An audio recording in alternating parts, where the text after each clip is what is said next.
Eu vou te obrigar a fazer exercício aqui comigo para fixar essas duas aulinhas que a gente teve. Ô galera, tu vê que interessante que eu tenho para te relembrar. Quando o índiozinho lá tá na canoa dele, com um arco e flecha ou com o arpão dele, para pescar, olha o arpão dele. Penacho.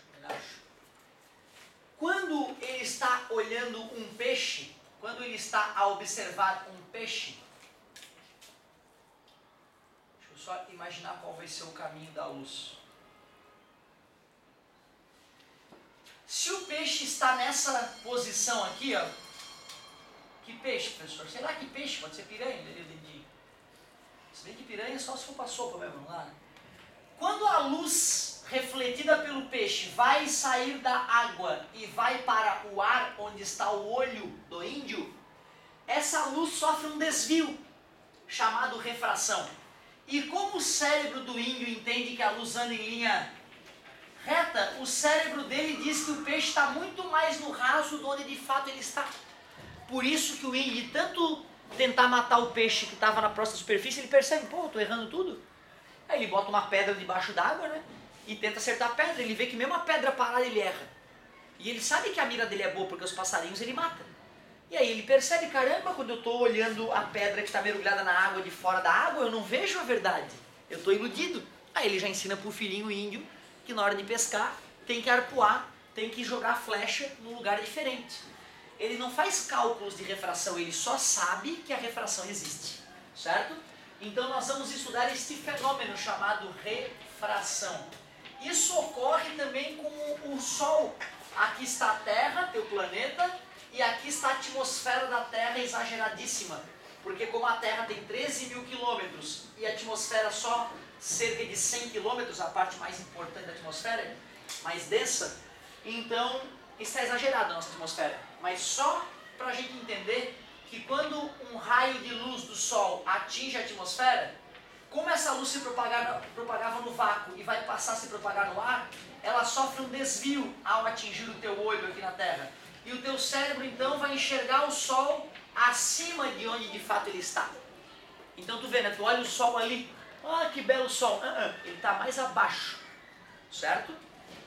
Isso faz com que os dias na Terra fiquem mais longos, mais curtos ou não interfere?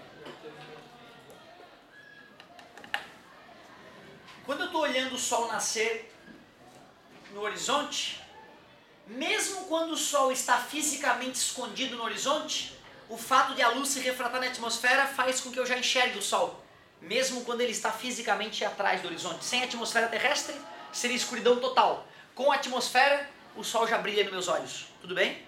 Então o Sol nasceu antes do que deveria devido à presença da atmosfera. Quando ele vai se pôr é a mesma coisa. Mesmo quando ele já se pôs atrás da montanha, sem atmosfera terrestre, total escuridão. Nem uma gota de luz atingiria teu olho. Mas devido à presença da atmosfera, o raio de luz que atinge a parte superior da atmosfera desvia para baixo e atinge teu olho. Então tu vê, o Sol nasce um pouquinho antes e se põe um pouquinho depois devido à presença da atmosfera. Então os dias são mais longos. Se a atmosfera terrestre não existisse, o tempo de luminosidade de um dia seria mais curto. Só te falo isso porque o vestibular, já vi o vestibular cobrar isso. Agora que eu te apresentei o fenômeno da refração, vamos estudar as coisas importantes para a gente entender a refração. Ficou muito claro para os estudiosos que tentavam entender esse fenômeno que o fato de a luz desviar ao mudar de meio de propagação era devido ao fato de a luz mudar de velocidade. Era a mudança de velocidade que fazia com que a luz desviasse. Só que a velocidade da luz no vácuo é um valor muito grande. 3 vezes 10 na 8 metros por segundo, aproximadamente. Velocidade da luz no vácuo. 3 vezes 10 na 8. Quer dizer que se eu for calcular a velocidade da luz no ar ou na água, vai dar um número muito grande. E aí vai ser desagradável trabalhar com esse número imenso. Por isso que nós vamos criar a ideia de índice de refração. Índice de refração tem dois tipos. Tem o absoluto índice de refração relativo.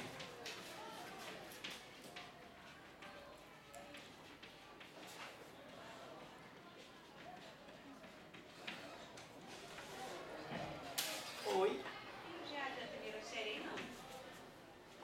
Eles falaram que ia ter educação física, alguma coisa desse tipo, eu acabei deixando lá, eu acho. Ah, tá bom. Obrigada. Certo? Índice de refração absoluto, que a gente vai representar pela letra N, nada mais é que a velocidade da luz no meio que eu estou calculando o índice de refração, dividido pela velocidade da luz.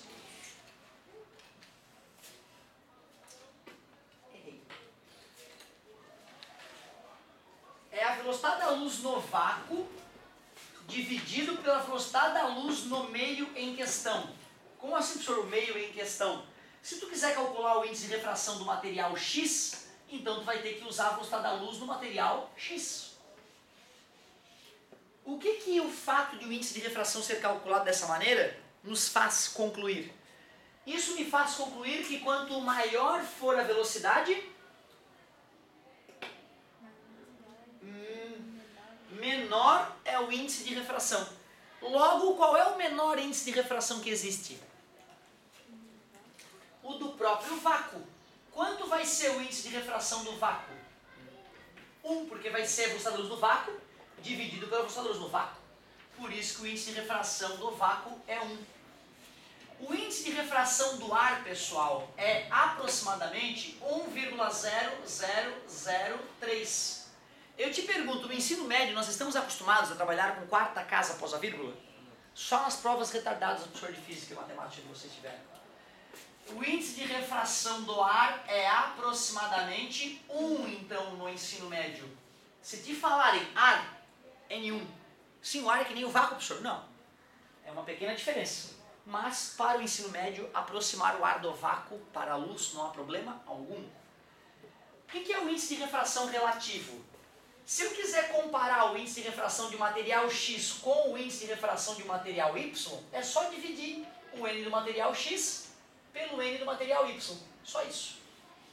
Observem que se eu fosse substituir, os índices de refração pelas suas definições, olha o que ia acontecer. Quem é o N do material X? É C sobre Vx, vai.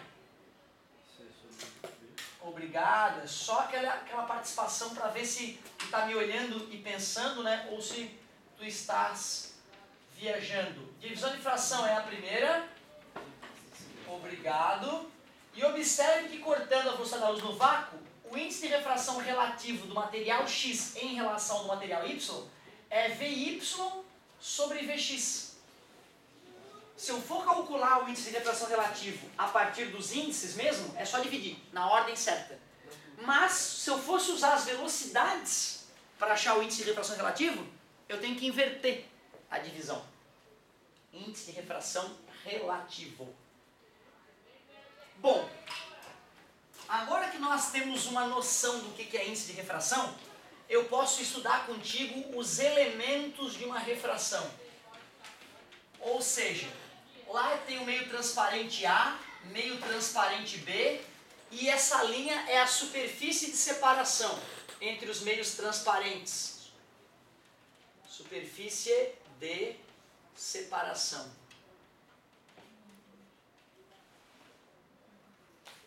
Por exemplo, ar e água, e aqui a superfície da água. Isso era para ser separação. Para a gente poder medir o desvio que a luz sofre ao mudar de meio de propagação, mais uma vez nós vamos usar como recurso a reta. Como é o nome dessa reta? Por que ela tem o nome de normal? Porque ela faz 90 graus com a superfície de separação. Obrigado pela participação. E lá vem o raio de luz. Lá vem o raio de luz, atinge a superfície de separação e sofre uma mudança de direção, chamada refração. Tens que saber que esse raio é chamado de raio incidente. Tens que saber que esse raio é chamado raio refletido? Refratado, é outro fenômeno, Refratado.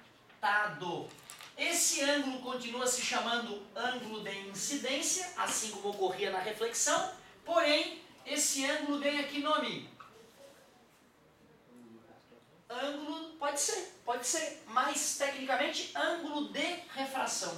Então o I é chamado ângulo de incidência,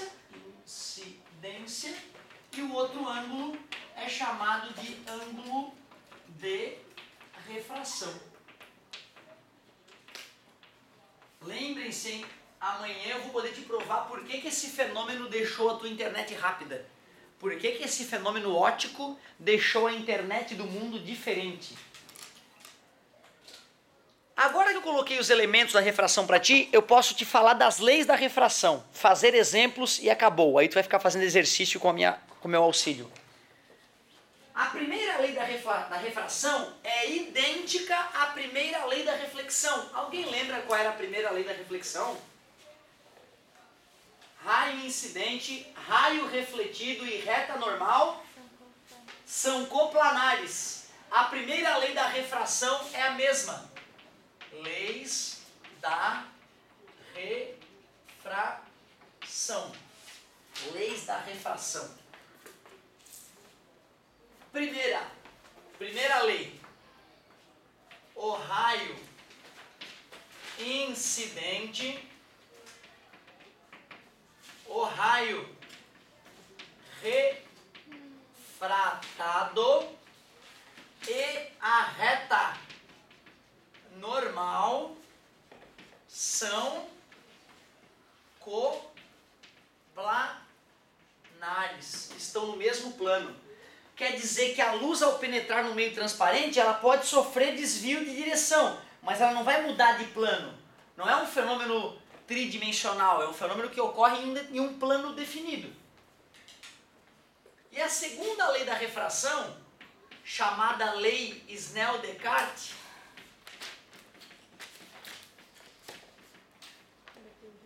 porque os dois desenvolveram juntos, diz que a razão entre os índices de refração, a razão entre o índice de refração do material de chegada dividido pelo índice de refração do material de saída é igual ao seno do ângulo de saída dividido pelo seno do ângulo de chegada.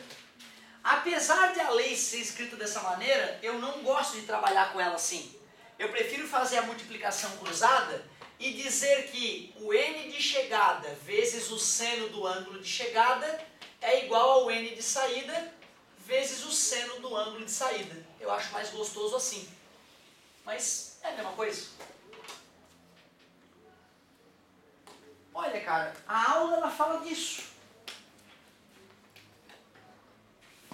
Ela pega essa segunda lei da refração, a apostila, e dá uma esmiuçada nessa lei. Ela junta essa ideia com aquela outra ideia e com um pouquinho que a gente aprendeu de ondulatória. O vestibular, ele vai fornecer isso para ti, tá? Ele vai fornecer a ideia do N, C sobre V, e vai fornecer essa fórmula aqui. Ou assim ou assado. Geralmente assim ainda. Mas só para a gente entender o que a apostila fez na continuação, a apostila fez assim, ó, vê se tu aceita. NA sobre NB, eu acabei de provar para vocês que é NA sobre NB fica igual a VB sobre VA. Concorda comigo? Porque faz a divisão de fração, né, e corta a velocidade da luz, né? Isso é igual a seno de R sobre seno de I. Porém, nós já vimos alguma coisa de ondas, né? Certo? Nós vimos já a equação fundamental das ondas, V igual a lambda vezes F. Quando uma luz refrata, ela não muda, a frequência dela não muda. A frequência dela continua constante. Então eu posso dizer, isolando F, né, que a velocidade dividido pelo lambda é igual à frequência.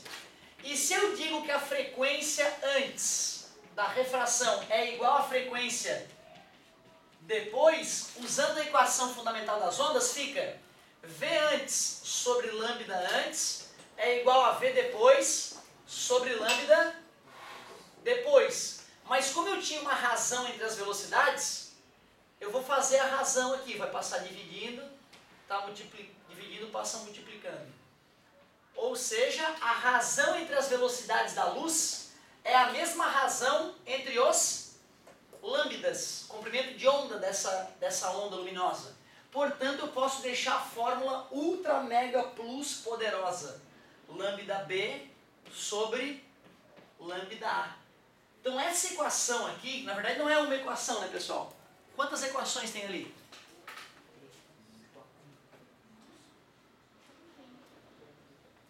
Gostei de ver.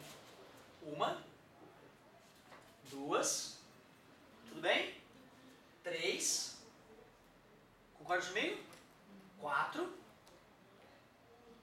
já é outra equação, né? O que está faltando agora? 5. Concorda comigo? Tem 5 equações nessa tripa maluca aí. Até parece que o vestibular vai te dar essa colher de chá toda para dar uma fórmula poderosa dessa forma, tu resolve tudo, né? Se o cara falar do N e comparar com V, tu mata. Se é N comparado com ângulo, tu mata a questão. Se é V comparado com ângulo, tu mata. Se é lambda com velocidade, tu mata. Se é lambda com velocidade, tu mata. Porra, tu resolve tudo com aquela equação. Então eu não posso te fornecer essa equação no dia do vestibular, no dia da prova, porque eu vou estar te viciando com uma ferramenta que tu não terá.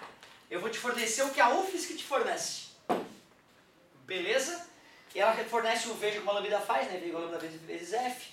Vale a pena tu decorar que a frequência da onda não muda. A carteira de identidade de uma onda é a sua frequência. Ela nasce e morre com aquela frequência. Vamos fazer um exemplozinho clássico. Aí depois que eu fizer esse exemplo, tu vai arriscar essas 4 páginas de exercício que eu te pedi. Anota aí, meu querido. 10, página 10 e página 12. Página 10 e página 12 eu vou te liberar para fazer na sequência. Só deixa eu fazer um exemplozinho. Aí nós vamos para o exercício. Quase acabando, gente. Raça, meus queridos. Não há nada tão ruim que não possa ser piorado, como já diria nosso querido filósofo. 8:16. É isso aí. Às vezes vale a pena o cara falar menos, né, cara? E deixar a coisa acontecer, porque vocês aprenderiam mais se tivesse feito a questão primeiro e depois chamado para discutir, entendeu? Assim com a questão já mastigada, o aluno, entendeu? Nem para pensar. Porque a coisa já foi pronta, né? O bacana é o aluno concluir sozinho, que tá refrado, faz o desenhozinho do sol nascendo, faz o desenhozinho do sol se pondo, né? E percebe que os dias ficam mais longos. Bacana a tua observação, show de bola. O negócio é o seguinte, meus queridos, exemplo. Eu acho que o exemplo mais interessante é aquele em que pede um ângulo. Porque é isso que eu acho que tem a parte de matemática ali, de achar um ângulo que pode atrapalhar um pouquinho. Então vamos supor a seguinte questão. Um raio de luz oriundo do ar, forma um ângulo de 60 graus com a normal. E esse raio de luz atinge uma substância que tem índice de refração raiz de 3. O índice de refração dessa substância alienígena é uma substância alienígena, uma poça de baba alien, daquela prova do 2º ano, acumulada, onde a nave pousou. O aluno vai lá e faz uma experiência com a baba alienígena e percebe que o índice de refração da baba é raiz de 3. Quando o aluno fez esse experimento em laboratório, a pergunta é que ângulo que ele mediu para o ângulo de refração da luz que percorria a baba transparente do alien que tentou dominar a Terra. Segunda lei de Ohm. Da onde de Ohm, né? Segunda lei da refração. N de chegada vezes o seno do ângulo de chegada é igual ao N de saída vezes o seno do ângulo de saída. O N do ar é quanto mesmo? 1. O aluno que tem que saber disso. Seno de 60. Raiz de 3 sobre 2. N da baba alienígena. Raiz de 3 vezes seno de alfa. Elimino raiz de 3 de um lado com raiz de 3 do outro, eu descubro que o seno de alfa é 1/2. Então quanto é o ângulo? 30 graus, né? Seno de 30, né? É 1/2. Cara, eu aposto que uma das questões da tua apostila vai ser 5.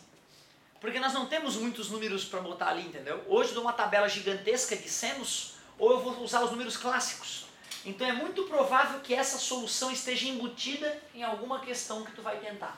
Quando que tu vai tentar? Agora. Vai, meu querido, 4 páginas, não fica numa página só. Eu, se fosse tu, faria uma de cada página primeiro. Aí depois tu volta na primeira página, faz um de cada página. Assim tu vai estar treinando toda a matéria que foi discutida agora e ainda está fresquinha na tua mente. Empacou, chamou.